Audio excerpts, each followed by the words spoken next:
Welcome to IELTS-Blog.com podcast. Join us to learn what questions the examiner may ask you in the speaking test and how to answer them. We are covering all the latest topics and questions from real exams. If you want to get a high score in the test, don't miss an episode. Hello. My name is Alison, and in the first part of the test I will be asking questions about yourself. Where are you from? I'm originally from South Africa. I was born and raised there, and it's where my family still lives today. South Africa has a rich history and culture, as well as plenty of natural beauty to enjoy. It's a great place to call home. Is your area a safe place to live for all ages? Yes, I believe that my area is very safe to live in for all age groups. It has very low crime rates compared to other areas in the country, and everyone feels comfortable walking around, day or night. Now I'd like to talk about chocolate. Do you like chocolate? Absolutely. Chocolate has always been one of my favorite treats since I was a kid. There are so many different kinds. There is milk chocolate, dark chocolate, white chocolate. It's hard not to find something you like. On cold winter nights when I want something comforting and delicious, I especially love indulging in some hot cocoa with marshmallows. Why do you think chocolate is a popular treat worldwide? Well, it seems to me that the main reason why chocolate is so popular around the world is because of its strong association with pleasure and comfort eating. Chocolate has an irresistible appeal. It makes us feel better, even if we're feeling down. Do you think chocolate makes a nice gift? Oh, definitely. Not only does it look and taste great, but also provides an opportunity for us to express our feelings through thoughtful gestures. We might include a greeting card with a personal message or choose a chocolate shaped in a certain way for a special occasion. For example, for Valentine's Day we might give someone a box of heart-shaped chocolates to show how much we care about them. Do you know anyone who doesn't like chocolate? Surprisingly, yes, although they are few and far between. My best friend growing up, actually, didn't like the taste of chocolate at all because of its bitter flavor. Instead, he preferred fruity desserts like pies or cakes, filled with fruit jams or jellies. Now, in the second part of the test, I am going to give you a topic, and I will ask you to talk about it for 1 to 2 minutes. Here is your topic. Describe an interesting conversation you had with a stranger. You should say who the stranger is, when and where you met them, and explain what you talked about. You can start talking now. Let's see. I recently had an interesting conversation with a stranger I met while out shopping one day. He was an older gentleman, probably in his mid-70s, wearing a blue plaid shirt and brown slacks. We met at the store's checkout. He came for some gardening supplies, and I was getting some groceries for dinner. While waiting in the line, we started talking about the weather, and how it had been unusually warm for this time of year. Then we discussed our hobbies. He was an avid gardener and loved tending to his flower beds, and I told him that I prefer to read books or watch documentaries on TV in my free time. He then asked me what I did for work, so we talked about my job as a teacher at the local elementary school.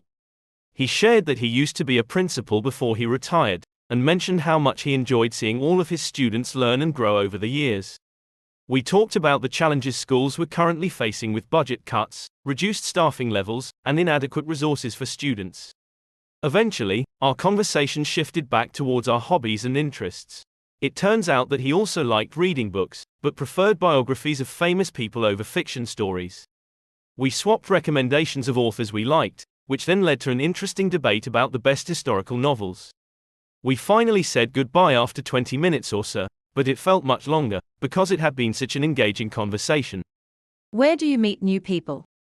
Honestly, I am a chatterbox, who often strikes up conversations with strangers in everyday situations. I've been lucky to meet interesting people in the most unexpected places, like on the bus, in a grocery store, in a cafe, or even in a hospital waiting room. We've been talking about conversations with strangers, and now, in the third part of the test, I would like to ask you a few more questions related to this.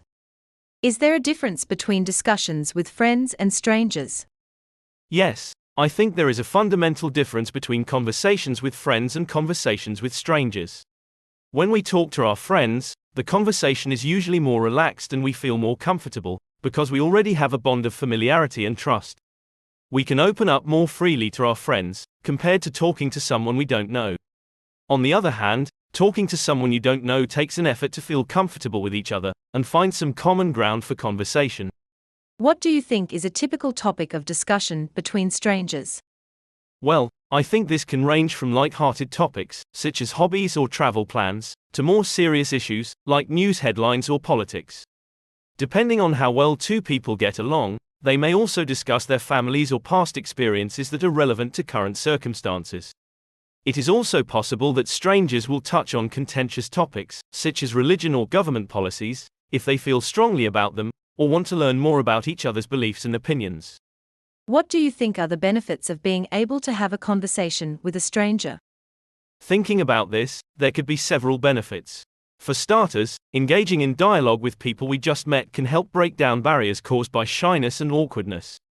Also, meaningful dialogue encourages us to become more open-minded towards different perspectives and new information, and it does that by exposing us to fresh ideas and viewpoints that we may not have encountered before. During a debate, can people with contrary views come to an agreement? From personal experience, people engaged in heated debates often find it difficult to agree when there are differences of opinion. When those differences are rooted deeply in ideology or history, agreeing becomes even harder. Still, I think it is possible to reach an understanding if the opponents enter the debate well informed and willing to listen thoughtfully, instead of just trying to win over the other person's point of view at any cost. Do you think it is hard for motivational speakers to talk to strangers?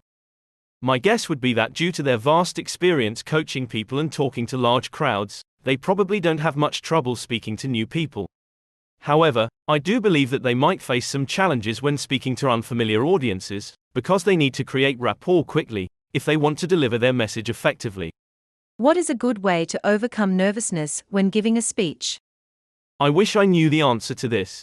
Unfortunately, public speaking is something that I have always struggled with. I've found that it helps to be well prepared.